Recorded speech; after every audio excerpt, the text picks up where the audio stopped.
Hey guys, it is Chad here from the Battle Warrior Podcast, and I'm just letting all you listeners know that the Battle Warrior Podcast episodes will be available across all podcast platforms, guys. So sit back, relax, and enjoy this brand new episode today.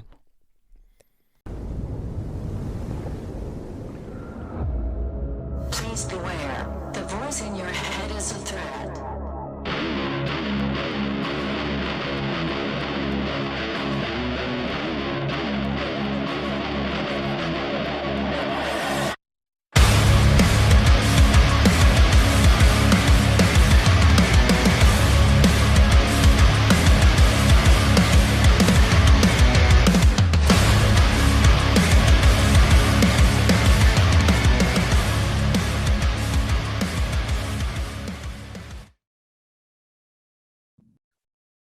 All right, guys. Hey, we're already jumping into it. You guys seen him on the Break Free Summit. I don't need to get too much of in this introduction because I've known his story from the Break Free Summit. And also, if I drop the camera down a little bit, we're kind of rolling with the same apparel. Like we said, we're both apparel owners, but man, in this industry, we want to support all our friends in the circle here. So I have a good honor, and this is going to be fun because I know his story. And I know it's going to change you guys directly, just exactly what it is. So I have a good friend of mine, Dustin Johnson, joining here. We didn't have enough time in the summit to kind of briefly go through what it is. Like I said, we have an hour time frame. You could do wherever you want. We could go to path what you want. But the big thing with this one here, guys, is there's more than what is burn the boats apparel is what we're talking about. He literally had to do that to get to where he's at. So I want him to start layering in the story, just kind of briefly talk about what we're going to be talking about. And like we said, this is a podcast, so it's open conversation. We could throw what it is, but yeah, no, dude, we're two brothers, almost the same age, been through the grinders. We both cleaned up, flipped our life around, got around God. Got around God, found God. Let's reword that. I like God around God. That's a good one. And I'll explain it this way, guys. Everyone thinks it's picture perfect. No, we're humans. Stuff happens. So, but no, man, welcome to the podcast. Hey, man, thanks for having me on. I appreciate it. I know we were literally we've been on this call for 14 minutes now. Me and you were already chopping it up and stuff, which is cool. I always have this always happens when I get onto podcasts. Like the first, we just start chopping it up and then they're like, hold on, we need to record. And I just always believe that whatever's supposed to come out, whatever's supposed to be said for people to hear or whatever, it'll come out, man. And that's why I love podcasts. It's you lead it. I'm down for whatever. I'll talk about whatever you want to talk about. There's nothing that bothers me, man. And I got a colorful story, and whatever we get to today, we'll talk about it all. I'm down for it. So thank you for having me on, dude. Absolutely. And the cool thing about it here, guys, is, we're talking about recordings, and Wednesday's my recording nights. And for your stuff, we're running with 0 notes. So this is straight improv here, guys. And if any of you guys that have been around any comedic stuff or people that like the 70s comedy, 80s comedy, SNL, whatever it is, all the beautiful stuff comes out of improv. So what we're doing is we're gonna just throw a couple questions out. We're rolling with this, and obviously both of us have been behind the mics for hours and hours and hours. But yeah, this is gonna be a crisp, fun brother and brother type of talk. And just kind of get the meat and grinder, or meat and the potatoes is what we call it in Upper Midwest here. But let's talk about how life threw you in the grinder, man. Yeah.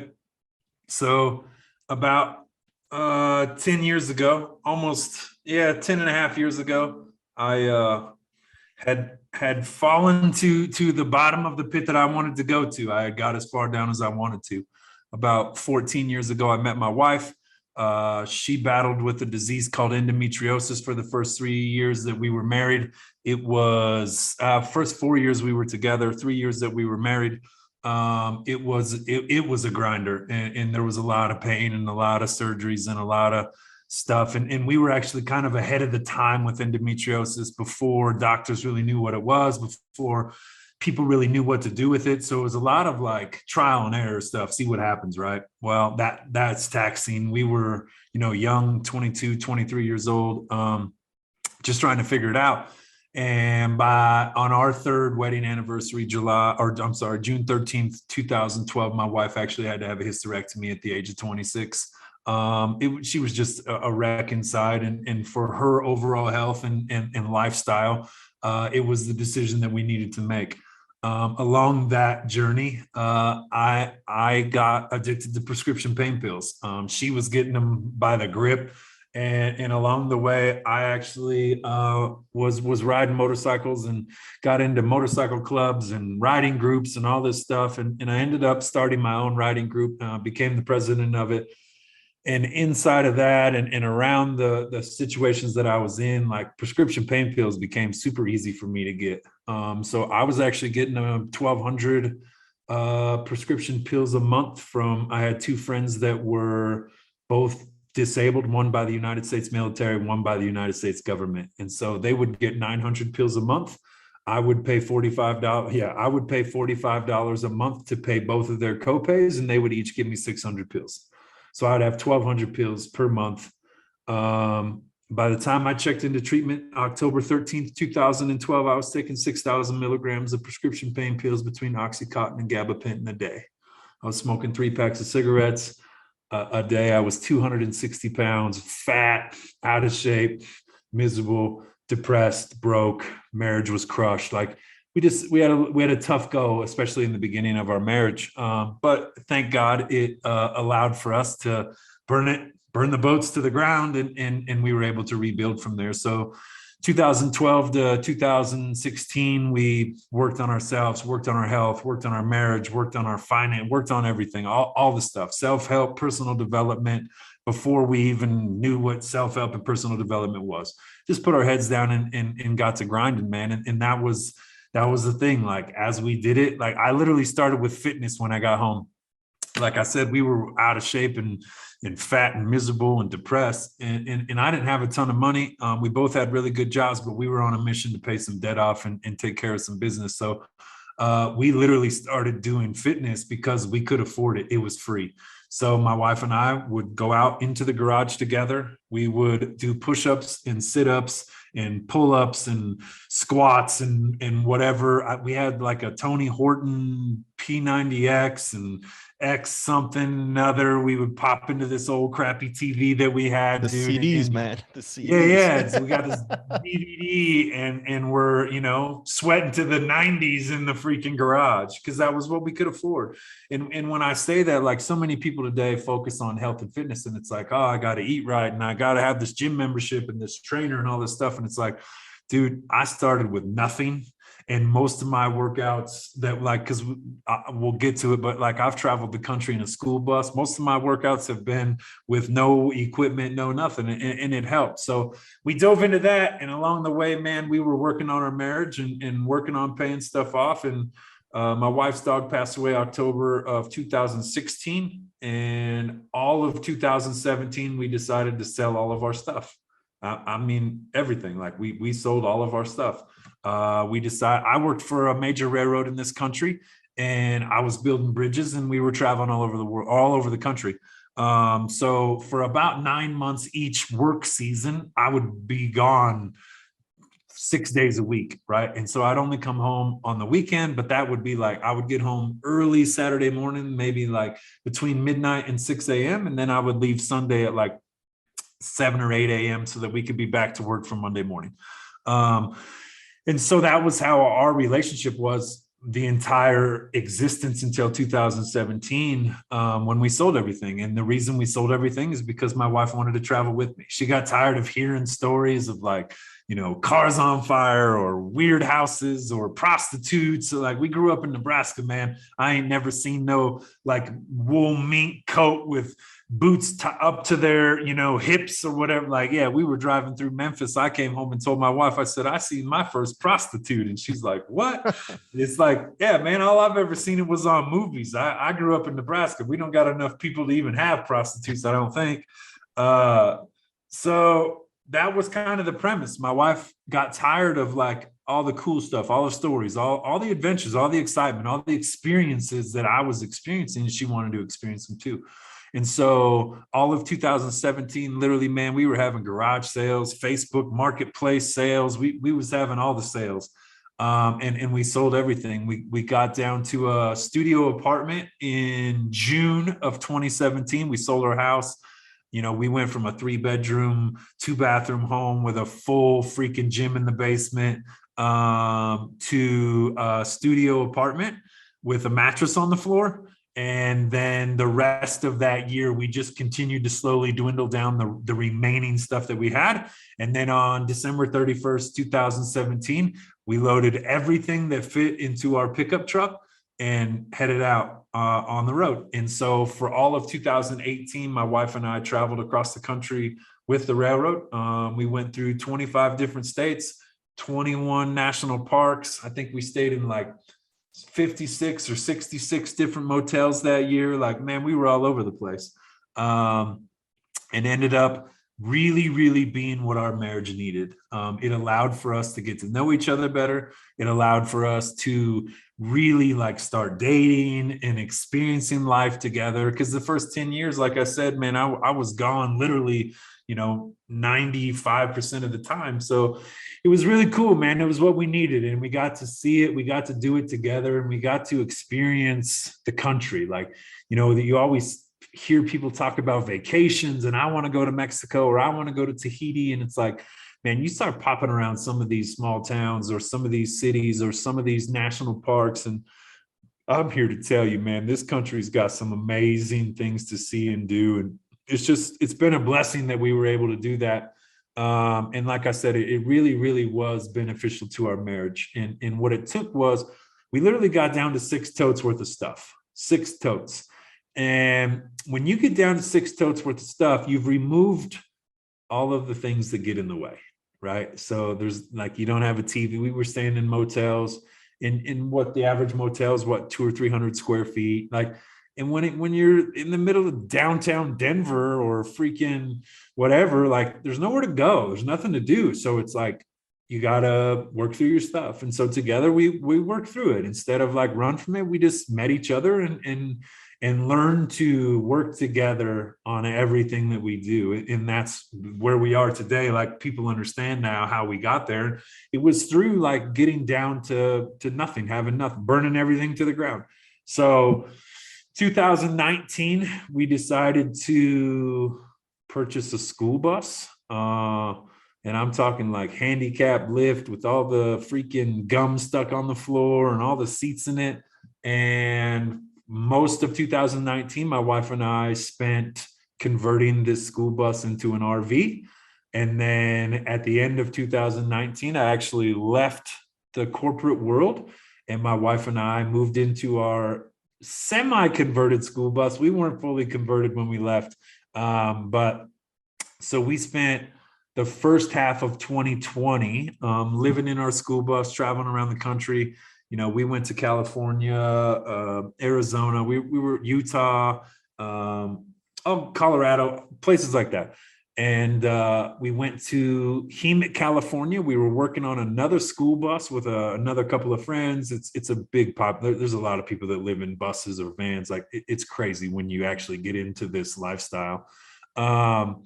We were working in Hemet, California, doing a roof raise on another bus. And on Wednesday, my wife went to the grocery store and got food. And on Sunday, we finished that job. And when we came off the mountain, there was this crazy virus that had hit the freaking country that we literally knew nothing about, because Hemet doesn't have cell phone service or internet. And like, we had heard like, there's sickness coming or whatever. And so Sunday we roll into Hemet and the gas station is wiped out.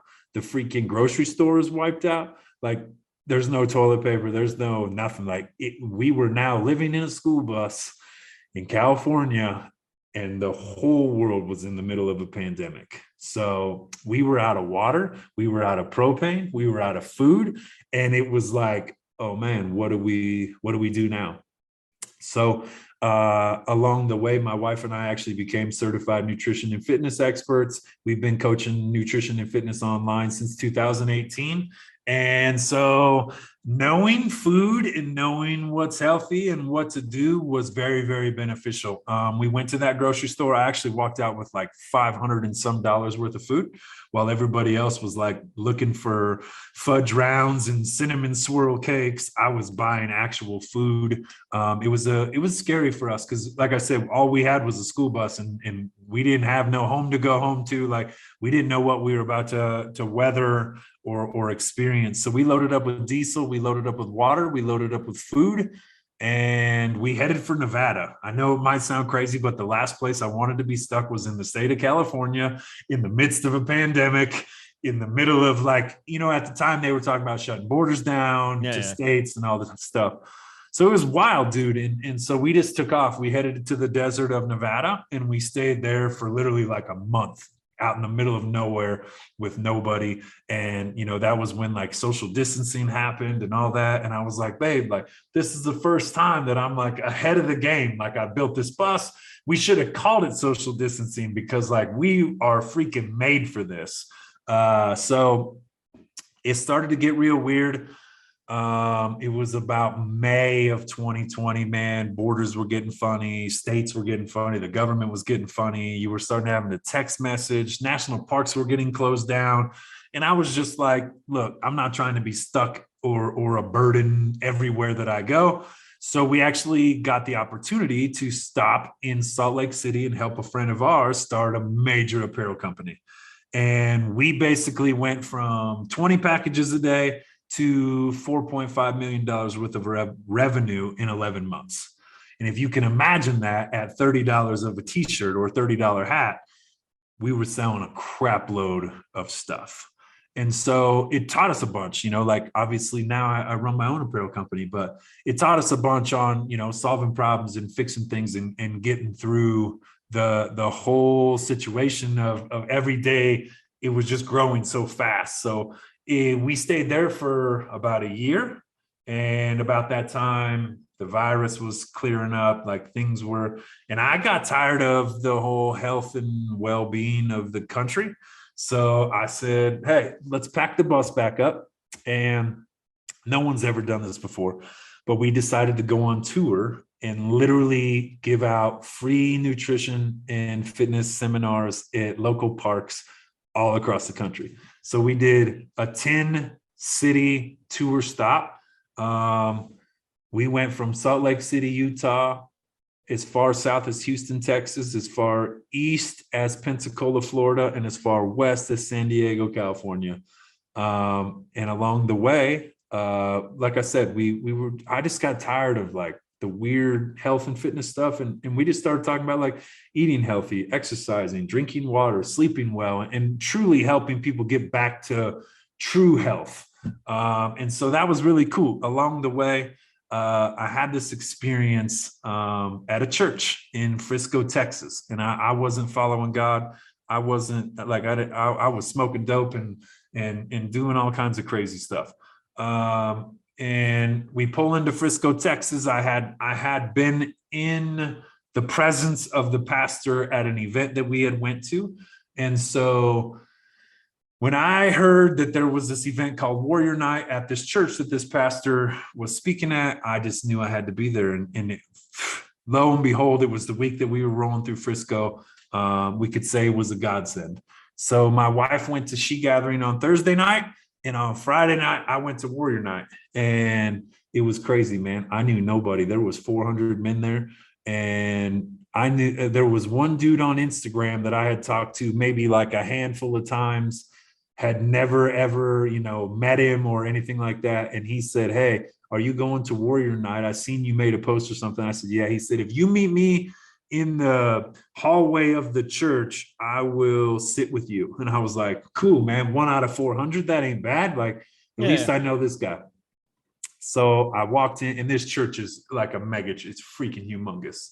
So I walked in, I find Josh, and we meet, and we go to sit down, and like we're singing, and I call it Kumbaya, and we are like doing the whole thing, right? And I have no clue what's happening. So it's like, it's an experience for me. I grew up Catholic, and it was nothing like how I grew up.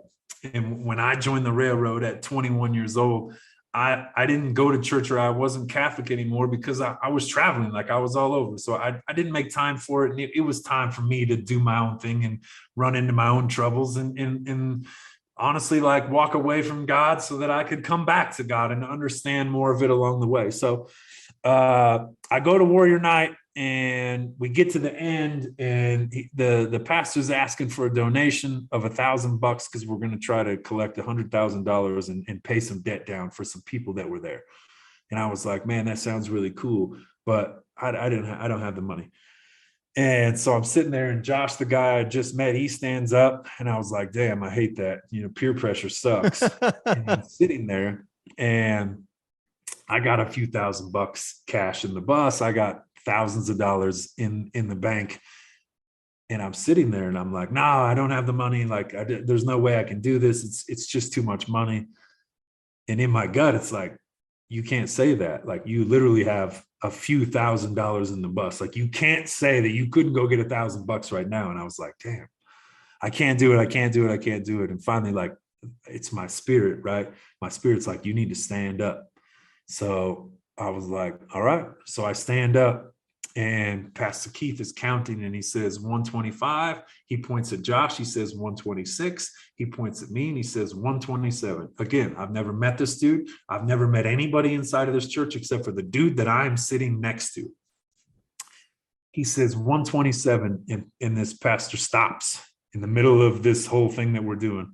And he said, what is your name? And I was like, oh, Dustin. And he was like, Dustin, I'm going to go out on a limb here and guess that tonight's your first night. And I was like, yeah. And he said, God has a word for you. And I looked at this Josh, he's got his hand around me. And I said, what is happening? He said, just hold on, man. It's about to get wild. And I'm like, what is? And he said, just hold on. And so Pastor Keith, he starts talking, and he's like, Dustin, I feel like God's got you like running all over the country. And I'm like, yeah, I'm living in a school bus, literally traveling all over the country. He said, I feel like you've given up your entire life to chase your dreams and to, do the things that you want to do. And I was like, man, you couldn't be more real there. Yep. Okay. I did it. And he just starts like basically reading my life back to me in short form. And I'm just like, I don't even know this guy. How does he know all these things? And he says, Dustin, come down here. So I walk in front. And he said, man, I just want to prophesy over you. I just want to speak over your life right now. And I was like, cool, man. Sounds good. I don't even know what that means. And he's speaking in Latin in his tongue and all this stuff. And he's praying over me, man. I'm crying. And he's just like, man, you just need new people and a new direction in your life. And I was like, yeah, cool, And he just stops, and he looks back, and he said, Dustin. I said, yeah. He said, have you ever given your life to Christ before? And I was like, nah. And he's like, well, today's the day. He's like, give him everything, man. And I was like, okay, what do I do? And he's like, raise your hands and say this with me. So I literally gave my life to Christ right then and there in front of 400 people that I didn't know. And he said, turn around. I turn around, and there's all these dudes. I got cool pictures of like everybody's hands are around me. Everybody's like, cheering and stuff. It was a really, really cool experience for me. And like 7 days later, my wife and I got baptized in the same church and literally just dove into Jesus, like heart on fire for God. And people have asked me before, Matt was on your, he was like, good bro. Good man. Yeah, he was like, bro, what does it mean to have a heart on fire for Jesus? And I said, man, let me tell you. I said, I want everything that God has for me on this earth, right? Like I've lived my entire life at 100 miles an hour, whether it was chasing women, chasing drugs, chasing motorcycles, chasing hot rods. Like I've chased everything in my life at 100 miles an hour, and I'm still that person. So if I can turn my attention towards Jesus and I can chase him at 100 miles an hour, I can at least try that for a while until there's like no purpose or there's no like feedback. And then I can go right back to doing things my way, chasing whatever I want to for 100 miles an hour. So what does that mean for me? It means, dude, I dove into the freaking Bible. I read the Bible in less than a year, the entire Bible. My wife and I fasted numerous times, literally got baptized, gave my life to Christ, went through a thing called Freedom, which is like a 12-week course and ends on the 13th week. I coached Freedom, so another 13 weeks. So in like 1 year, I went all in for Jesus. So when we finished out our tour, me and Tanya actually moved to Frisco, Texas, so we could get plugged into the church and get foundational with God. And every Sunday we went to church, we served at the church, we tithed religiously, like everything that was asked of me or told of me on this journey of Jesus, I just bought into it and I went 100 miles an hour. And I'm still that way today, except for we don't live in Frisco anymore. We traveled some more after that, but I'm still that way today. And every morning I start with reading the Bible. Every morning I start with praying. Every morning I start with saying thanks for what I have. I don't know the answers, dude. I'm not perfect. I don't know crap when it comes down to it. I'm a sinner. I break the rules. I literally, like, everything that I do, God's probably like, man, I don't know why I called you, but here we are. Like, I'm going to keep on working with you, dude. You know what I mean? Oh, I know 100%. And I'm kind of battling a few things right now. And we were talking about this before hitting record. And I'm sitting there, like, for me, I found Christ through a dude that's 6'3" with tattoos. Like, and I don't know your height, but I'm guessing it's pretty close to that. I'm 6'3". Yeah. And I'm sitting there going, I'm like, just big trucker beard, whatever. And here's the thing with me, like, and we're gonna get preaching here for 2 seconds, but I don't care what your guys' journey is. I don't care how you get to them. I don't care how you, like, yes, there's a foundational work where you have to pay attention, whether it's, through the Holy Bible app or the My Version U app, whatever app it is that gives you a daily thing. I went through a funny thing, 12-week class of Journey to Wholeness, which is a mental health class based on Bibles, based on God and through the Bible. That came out my first book through that whole situation. But for the first year and a half, I was all in. I was all my overtime was coming. I was taking 10%, throwing it in. And obviously, like we were talking about, like being called in this town. I got called down here by the situation, what we were talking about earlier. And obviously it's at a different pace, but I look at it as the number one thing you were talking about. Like, it sounds weird at times. So like at times you don't want to talk about it at your beginning stages because you're like fearful of it. And then at times, like, people ask, so like, dude, and for me, it's about like it's going to sound really weird to say it this way, but like a results based thing. Like for me, he's given me the strength to lead through things I love to do, which is running, which is podcasting, which is doing apparel, whatever it is. Like, all this stuff are beautiful gifts that were given to me after I sobered up. So like, he wanted me to sober up. I followed through on that. He wanted me to fight pornography. I don't want to use the term overcame, because in this situation you can just flip a switch. Yeah, and it come. But like, without him, I would not have what I have right now. Yeah. Obviously, when you become all in on certain things, you take a gut punch at times, and everyone's like, did it get easy? I'm like, no, it did not get easier. No. Yeah. Like, I've had friends bail on me. I've had people throw me under the bus. Sure. I've had towns kind of kick me out. I've been in situations where friends try to get me to drink again. Like, I can go through a whole list of stuff. Sure. To me, I know this is, I feel the closest to him, like, everyone's like, oh, it's a guy, whatever. I'm just going to clarify Jesus. Yours. As a Yeah. guy. Yeah. I feel the closest to him when I'm running. Yeah, I'll agree to that. Like 100%.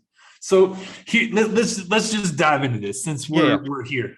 The biggest thing I want to probably change in people's ideas or directives when it comes to God is the difference between relationship and religion. And so I grew up in religion. I grew up Catholic, and you did Catholic things, and that's what's expected of you. And I'm not going to try to steer anybody one way or the other. I'm going to share my experience and hope that it hits home with somebody in some form or fashion. Is that cool with you? Yeah, let her rip, So man. this is the way it's been explained to me, and it makes perfect sense to me. So religion is basically another form of government to me. It's got rules, it's got regulations, it's got a governing body all the way up to the Pope at the Vatican. Like it's all pushed down from top to bottom, much like the democracy that we live in, right? So religion to me was very like follow the rules or you're a rule breaker, right? Do the right thing or you're a sinner. Or the other thing is that I had to work for all of this stuff. And it's like, that's not at all how it worked. Now that I've read the Bible, like when it boils down to when you get a new car, you get a car owner's manual with it. And in that owner's manual, it teaches you how much oil to put in, what RPMs to run at, what the freaking steering wheel does, how much fluid goes in the rear axle, and what you should run your tire pressure at. Well, the Bible's the same way. Like God created you and he's your owner's manual. So when you read the Bible, it explains how you need to do things in your life, including money, including relationships, including marriage, all these things, right? And in our worldly view, we get ran off. And again, like I'm just trying to make this quick because it does get like, I don't want to hear about this. And I totally understand. Listen, I'm freaking tattooed from my head to my toes. Like I get it. I'm the same type of person, but I bought into something different. And I bought into a relationship. And relationship is similar to what me and you are doing right now. We're having a conversation. So my conversations switched from listening to what the pastor or priest told me at church as a Catholic to asking my own questions, searching out my own answers and finding what made sense to me. I'm a small-minded person. Listen, like I don't understand things. Trust me, I don't get it all. Yeah. But when I go back to religion, it was very rules fulfilled and things that I had to do all the time. And it was more focused on like the things that I'm not good at, like you're a sinner or whatever. Totally cool. I understand. It's good. Religion's great. It's taught God to a lot of people. So I'm grateful for religion. But the way my friend Steve Weatherford explains it is in religion, it's like this. You got a car when you were 16 years old. Did you crash your first car? Wait a minute here. That one, no, my second one. It was my Tahoe. Okay. That one, okay. First official one I paid for. There you go. I was going to say, at 16 years old, everybody crashes their car, right? Yep. So at 16 years old, when you're rolling around with your homies and you wreck your car, the first thing out of your mouth is, oh man, I got to call my dad and he's going to kill me. Well, that's what religion was to me. It was like, hey, I sinned. Well, you need to say 10 Hail Marys and 5, whatever. And then you need to freaking think about what you did and blah, blah, blah. As opposed to a relationship with you. If I called you today and said, hey, man, I freaking wrecked my car, you would say, Dustin, you need to call Geico and get it squared away and they'll take care of it all for you. See, that's love. Like that's loving. So relationship to me is we're rolling around 16 with our homies. We wrecked the car. And instead of like, oh man, my dad's going to kill me, I now look at God and I say, man, I wrecked my car. And I want to tell him because he knows exactly what to do to fix it. Just like I said, you said, hey man, call Geico and they'll take care of it. Like when you enter into a relationship with Jesus, it is a relationship. And it's something that goes both ways. Like you said, you feel him the most or the most connected when you run. What does that mean to you? What does that mean for you so that we can explain this whole situation and come back to it? So to me, when it's okay, so some of you guys that are runners kind of understand the runner's high. You're a runner, you get it, or you work outside. So all of a sudden the runner's high, which is a natural meditation, is the best way I'm gonna word it. All of a sudden, it's just like the spirit's with you. You look up, everything in the sky. And what I did all the time when I trained for my marathon, and I'm starting to do it now, but I'm not running long distance. But there was a certain time frame when I crossed the bridge. And it was always like I would turn on this path. I would look up. The sun's right in my face, right to the side. I would say, hey, man, thank you for this gift that you're giving me. Thank you for this beautiful day. I appreciate it. I just and at the time it's either, like a Craig Rochelle talk or, I'm starting to listen to some of the stuff out of Frisco too. But in general, it's like, hey man, I know you're giving me a gift right now running. I don't know why you're making me run. I'm gonna say making me, not that. I don't know why this path has chosen me to run. But at this moment, I'm training myself to be mentally, physically, and spiritually sound so I can help serve people in the future. And at that time, I'm more of like a sight, physical feel type of thing. So like there's times when the spirit's talking, like what we're talking about, where I'm like, I got saved by a tattooed 6'3" dude. And you're like, dude, I'm tattooed 6'3". I'm that guy. That's the spirit. That's the spirit talking. When we're out in nature and all of a sudden, like you have a cream crisp type of thing, and all of a sudden you look and you literally see the cross in like a shadow or something. That's to me, that's a presence. Yeah. And I'm alert enough now to understand it. Some days, I mean, and I'll be brutally honest, some days you don't feel it. There's Right, days 100%. when it's on, it's on. Yeah, 100%. And so I like what you said. So when I'm out in the outdoors, like hiking or whatever, like that's when I'm the most connected. Or like you said, running. And what happens for me is I get very clear ideas, or I get very clear ways to move forward.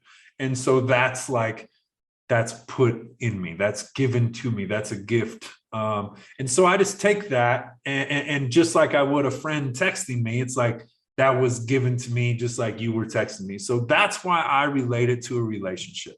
And when you have a relationship, it's two-sided, right? So again, I wake up first thing in the morning, I pray, and then I read the Bible. Why? So that I can fill up on my relationship. And then the rest of the day, I can stay focused or aware of that relationship, just like I can stay focused with the 5 messages I have on Instagram and it's priming myself for that run or whatever, so that when peace comes, or when the struggle comes and it's like, man, I'm not even worked up right now, like I just wrecked my car and it's really not that even a big deal. And that's when I know like God's working, because I'm the type of person, I'll throw some stuff, I'll flip my own car over, you know what I'm saying? Like I've had an anger problem my whole life, but I'll be honest with you, in the last year and a half since walking with God, man, I don't know that I've been angry 5 times. And that's just like, that's that transformation, that's that constant peace. Yeah, like, and that's given to you, right? So for me, it's really a lot about that relationship, just like it is, like I said, social media, whatever. Like I'm spending time with you right now. This is a relationship. We are investing into each other. And that's what the Bible and God is to me, is it's an investment, man. And I'm always going to invest in it moving forward. But again, hear me, I'm not perfect. I'm not striving to be perfect. I am trying to be my best every single day. And that is all that can ever be asked of me. Like that's all I was ever made for. And so, but hear me, I'm also very, very disciplined in that. Like every day I do my best to do my best every day. You know what I mean? Yeah. And the thing that does occur too, and the term drift, and I'm gonna use the term drift. Guys, I have anxiety. We all have anxiety. We're humans. I'm a month and a half off my happy pills. The reason why I'm doing that is because I felt by him called that I have to be 100%. Like I can't be nothing good or bad. It just, I can't be asked. Yeah. To me, I felt such anxiety and I drift when some of those routines didn't occur. Now I'm getting back into them and I understand it. And the thing that I tell people close to me, if they're believers or not, if it's something super serious where I'm going to like get to know someone, I'll be like, okay, hey, I'm going to come at you real. I'm going to come at you unfiltered. But in return, I'm asking is when I mess up, just give me grace, because I'm going to mess up. Like, give me the space to say, okay, hey, I apologize. Or, hey, you got the grace. Let's work on that. And to me, that's a gift that's given from him. Yeah, it's good. Yeah. And that's the thing, man. Like it boils down to, again, you're not asked to be perfect. Like I literally believe that our whole mission is to become our best selves, right? So like you said, I've become very good at sharing my story. I've been very good at sharing my testimony. I've wrote a book on it. This is probably my 35th podcast on it. Speaking on stages now all over the country, like God's given me that ability to be able to share and be vulnerable. Like it's not easy to sit here and say, I had an abortion at 19 years old. I was the president of a motorcycle group. I did 6,000. But I know that somebody listening today can listen to a dude literally tattooed from head to toe and say, my life has changed drastically. Number one, because I asked for it. Number two, because I showed up for it. And number three, because God chose me and has helped me along that way, right? So for me, like, all I have to do today is become my best self. And if I blow it today, dude, if I do something crazy today, all I got to do is call God and say, hey, man, I blew this. Let's see what tomorrow looks like. You know, and that's that grace. That's that, you know, it boils down to treat others the way you want to be treated. It's the same way with him, man. It's all the same. Yeah. Yeah. And guys, we did, you know what? And we're improv in this, and I'm going to say it this way. Truly, I'm not going to poke the bear on that one. We'll leave that for a different discussion, but I was going to talk about the church and not feeling comfortable, whatever. We'll poke the bear at a different day. Guys, just if you're afraid to go down this route, you know, some of us, it's instant. Some people I know are like on fire right away, and they're like leaders day one. That just, it doesn't matter what happens or what gifts he gives you. To me, it's a slow burn. Like for my journey, I'll be brutally honest. He threw me in the grinder and like, dude, you got all kinds of stuff to work on. Like, and it's going to be a slow burn. And Yeah. The way I look at it is everything I know that, you know, overcoming a divorce, especially you're talking about poly and endo. I had 3.5 years of that with my ex-wife. So I 100% get what that means. But we're talking about, it's like, I'm going to throw everything in your life in a grinder and we're going to just slowly hit the button. And then you're going to come out, and I don't want to sound like gory how I word this, but this is how my mind pictures it. It's like, I'm going to push the button. And then we're going to come up with something good now and just mix it all together. And then now pour it back into the people in the community. And to me, you know, I pissed off a lot of people. I'm stubborn as hell. I don't want to word it that way, but it's just a lot of times this journey at the beginning, well, first and foremost, he'll put people in your path that he wants you to put in there. Secondly, there's going to be a time in the path where he's going to make you walk into the woods alone. Oh yeah. That time frame in the woods is going to be a while at times. Yeah. The reason why he's doing that, he wants you to get closer to him. Yeah. And then obviously, you know, the further along you get, the more the brothers and sisters come in that understand your story and all that stuff. But literally, no, I had to let a few of the people go because of the journey. It is what it is. You know, it's just, you know, certain people get called into certain situations like us. You know, we're in the business world, podcast world, apparel world, whatever it is. Like, to us, that's our calling. I could be completely different, but this is the path he's putting me on right now. At the beginning, you know, some people are meant to be worship leaders. Some people are meant to be on stage. Sometimes he has a hidden gift, like, you know, like we did. I know how to talk, but now let's direct it to what the power he's given me.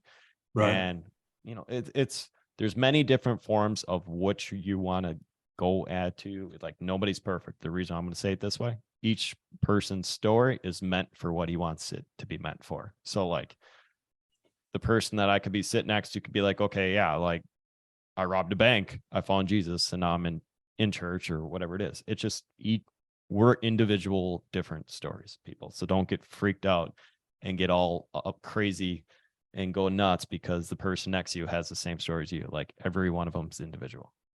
Yeah, like at the end of the day, we're 99% the same. Every one of us, we're all 99% the same. But if you look at your fingerprint, you're the only person that has this fingerprint. And my pastor says, you have this fingerprint to make an imprint that nobody else can make in this world.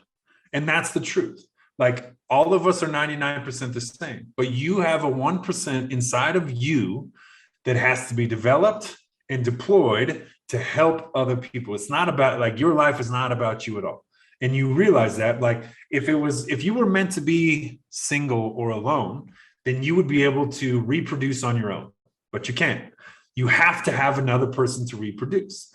And then what do you find when you reproduce? You find other people that help you raise them, teachers, pastors, jobs, opportunities. So we weren't created to be all by ourselves or to be alone. You were created to develop who you are, the skills that you have, the desires of your heart, and then deploy them across the world, right? So, like you said, for me, like, I believe that I was put here to be a messenger, to share my story, to share my testimony, to go through the stuff, but also, like, to speak, to write books, to be on social media and be a positive influence into people. Why? Because I'm really good at it. It's what I'm passionate about. And those are the things that I know to do, right? Other people, baseball players, singers, whatever, like, those are the things that you were designed to do. And that's how you know what your gifts are. And it's said to me like this: if something comes easy and is natural to you, you can just assume that it's complicated and hard for everybody else. Because, like, a lot of people, they don't want to speak on stages. A lot of people don't want to run their own businesses. A lot of people don't want to do different things because it's not their gift, or it's not what they're focused on, or what the desires of their heart are.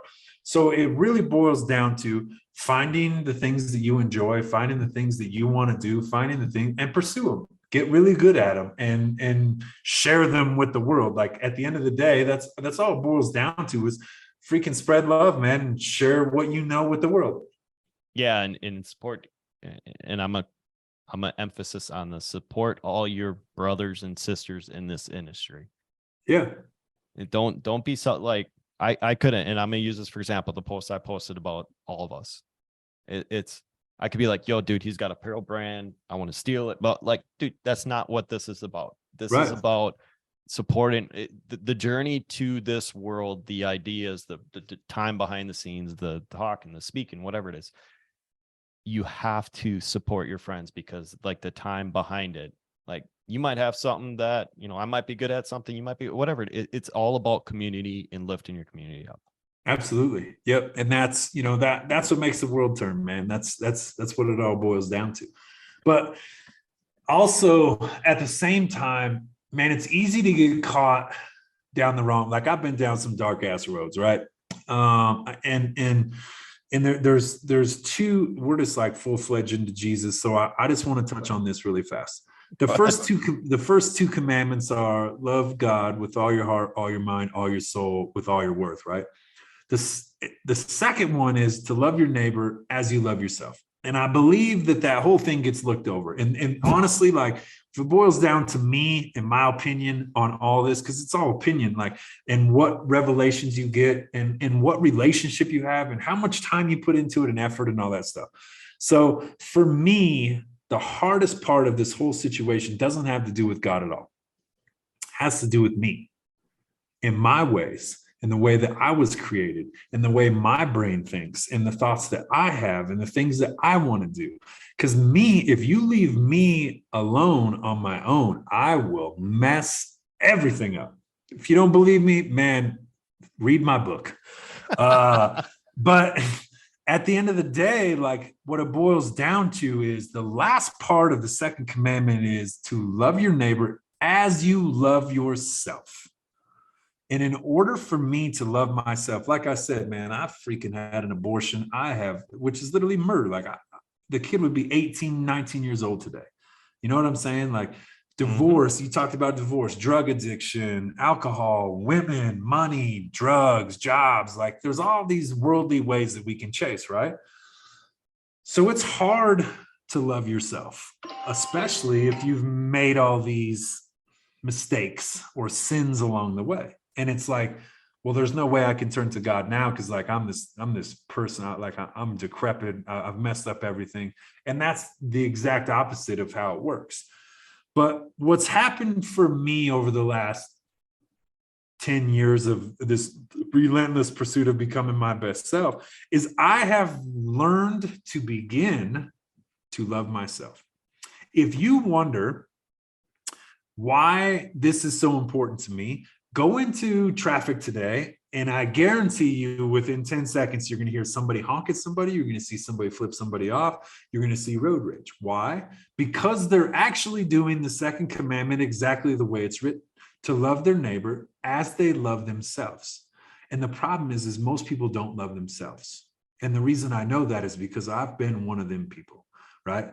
And what I mean by that is, like, until you understand that, like, you are special, you have an imprint or you have a fingerprint to leave an imprint, that you were literally put here for a reason. You have breath in your lungs for a purpose. And when you start to realize that no matter what you've done, no matter how much you've messed up, no matter how wrong things have been, you still have a purpose and a plan for your life. And so when you begin to work on yourself, when you begin to get rid of the stuff, when you begin to realize that there's better out there, or that you can have more, or that you can do more and help more people and inspire and create and do all these things, it begins to, like, bring you back to who you were originally created to be. And that is a loving, peaceful, joyful individual, not a mad mug in freaking downtown traffic flipping people off. That isn't what you were created to be. And so I truly believe, whether it's God, the universe, whatever, the Bible, whatever you want to read or believe or whatever that is, the main focus is to begin to love yourself. Because when you love yourself, you can begin to love everybody else. And when you realize that your neighbor just cut you off, and it doesn't matter anymore, like, hey man, come on in, let me allow you in here, you begin to, like, that was a lot more peaceful. I don't have to be angry. I don't ever want to be angry again.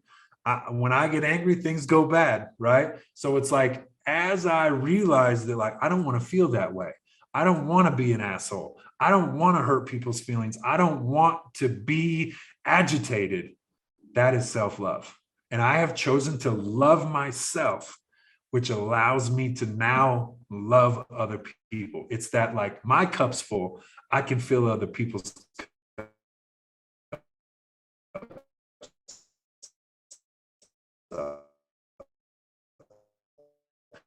And I have more patience, and I have more understanding, and I can now pass that on. So for me, the, like, love your neighbor as you love yourself, man, getting to the point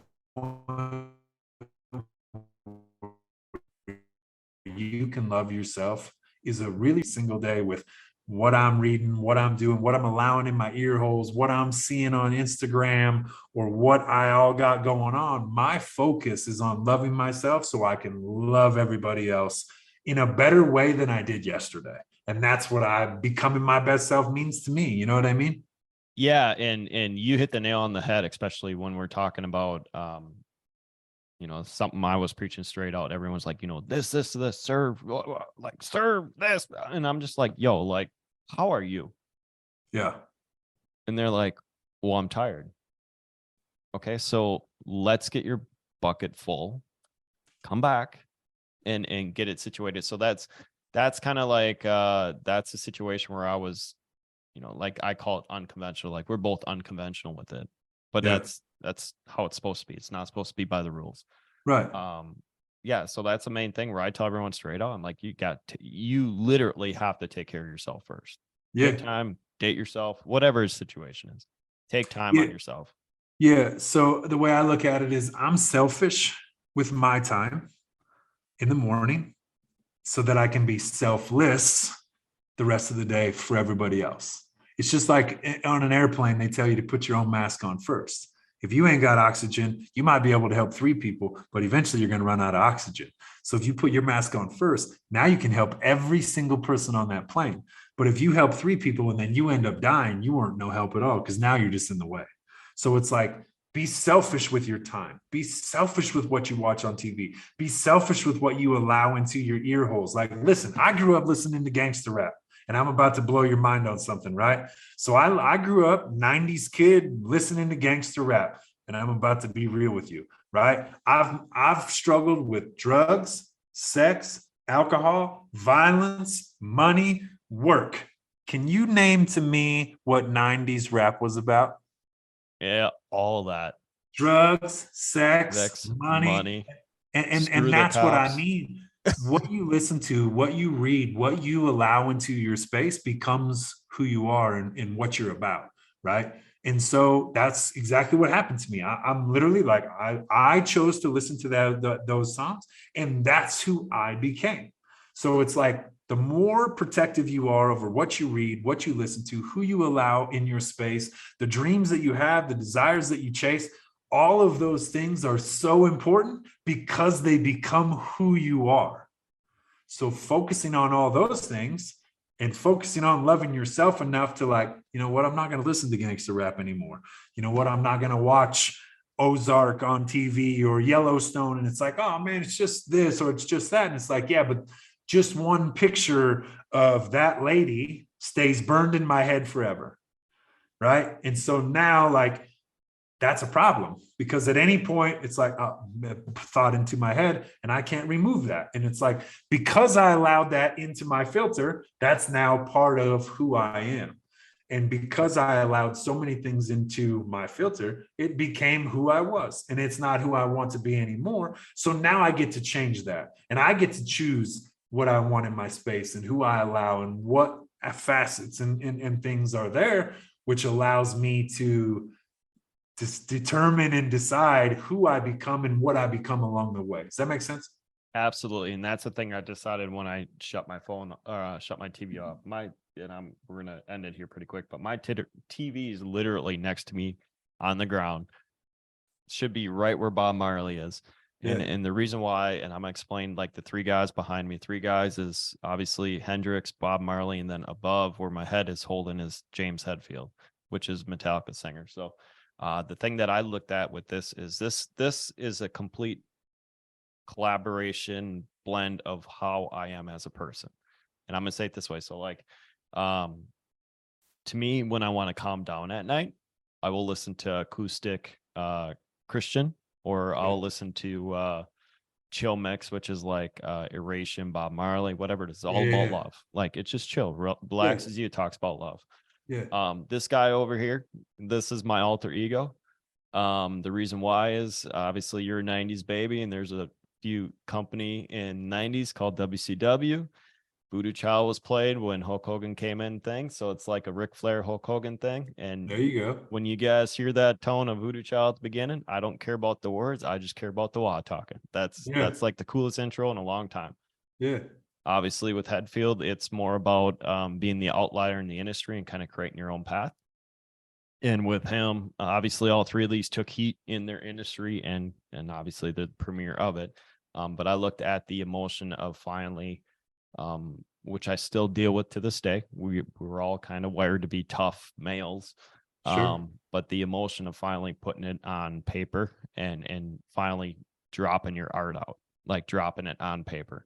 Yeah. So for me, I don't listen to him as much anymore because my music is changing. My taste a little bit different, but Load and Reload back in the day were like such cool, like bluesy heart albums that I don't want to joke around and say, people say, the albums back in the day, they have so many burn marks on it. I don't know how many times I bought Load and Reload just because of like the Outlaw Tour and the Bleeding Me, all these songs that just kind of bleed out the true realness of a person. And at that time he wasn't, I don't want to word this. So I think now like Dave Mustaine and all them kind of got him back to Christ. He won't admit it, but at that time he was kind of just trying to bleed out what. So to me, that means God's shaking your world and is truly bringing out your artistry. So, but no, let's end it this way. Me and you can go forever. You're always welcome back for another episode. I know this connection ain't ended anytime soon here because we have so many people in your circle, my circle, that are all kind of overlapping and helping each other. So where can all my listeners go find your information? Right now, man, just go to Instagram. It's Dustin G. Johnson, all one word. And I'm down for the conversation. I'm down for the person that's been hurt. I'm down for the person that is up or whatever. Like, shoot me a message, man. Some of my favorite messages are the ones that come from doing these podcasts and stuff. Like, if you have questions about God, if you have questions about anything, like, I'm down to like have the real conversation and share what my experience is. Like, again, like I don't do religion. The churches that I go to now are non-denominational, and I search for my answers with my God and my relationship.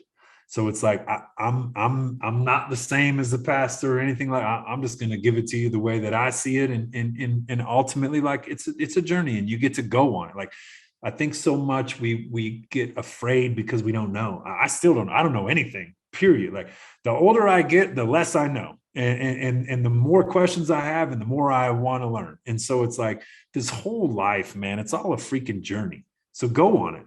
Like get off on the ride, try something new, go down a different street, try like just go. But like the whole thing is a journey from God to relationships to business to social media. Like it's all a freaking journey, man. And you get the option to play. You can play it safe, you can play it hard, you can play it rough, but like, man, go play, go do the journey, sell all your stuff and live in a school bus, fix your marriage, gotta do whatever, like, but go on a freaking journey and understand that like the only finish line is the day that you die, period. And that day is coming. So whatever you do today, make sure that it's worth it, because the last day is coming.